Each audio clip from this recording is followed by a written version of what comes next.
आमच्या गावाला ना म्हणजे सिंधुदुर्ग जिल्ह्यामध्ये वैभववाडी तालुक्यामध्ये सर्वांच्या समोरच्या लाईटी जातात आणि आम्ही नवीन ना कधीतरी जातो गावाला, आमच्या लक्षातच नाही समोर आहे लाईट जाणार आहे. आणि मग आम्ही हीटर लावून आंघोळीचं पाणी गरम करतो.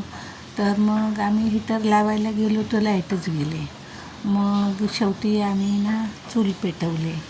तर मी चूल पेटवत होते, तर मग माचीस पेटवली. तर मिस्टर लगेच म्हणतात की काय करतेस, कसला आवाज येतो. म्हणून मिस्टरांना सांगते, मी सांगितलं ना तुम्हाला पाणी तापवते, चूल पेटवते, म्हणून माचीस पेटवली त्याचा आवाज येतो.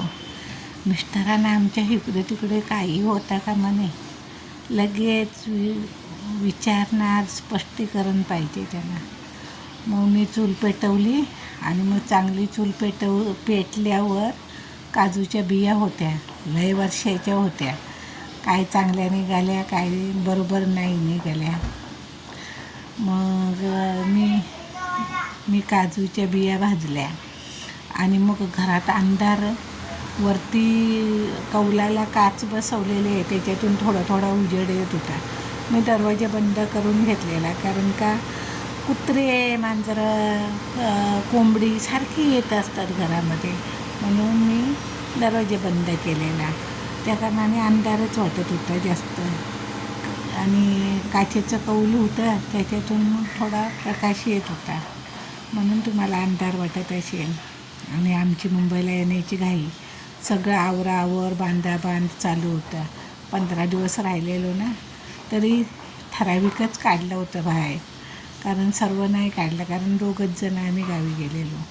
2 माणसांचं जेवण बनवायचो, त्याच्यात अजून 2 माणसं एक्स्ट्रा असायचे, आमचे दीर असायचे, सख्खे चुलत दीर, आणि एक आमचे सख्खे दीर. त्यांची फॅमिली नाही आहेत ना, ते एकटेच राहतात, म्हणून मग आम्ही आमच्या जेवणात त्यांचं जेवण बनवायचो.